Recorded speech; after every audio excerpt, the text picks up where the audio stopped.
ఆంధ్రప్రదేశ్లో సార్వత్రిక ఎన్నికల సమయంలో వరుసగా లేఖలు విడుదల చేస్తూ వస్తున్నారు మాజీ మంత్రి కాపు బలిజ సంక్షేమ సేన వ్యవస్థాపక అధ్యక్షుడు చేగొండి హరిరామ జోగయ్య.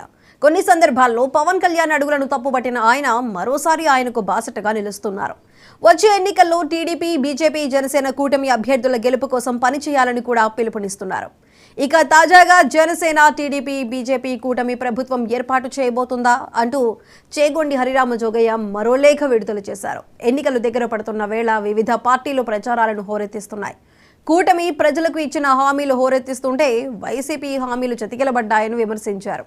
ఇక ఈ సార్వత్రిక ఎన్నికల్లో టీడీపీ 100, జనసేన 16, బీజేపీ 5 స్థానాల్లో నెగ్గించుకోవటం ఖాయంగా కనబడుతుందన్నారు.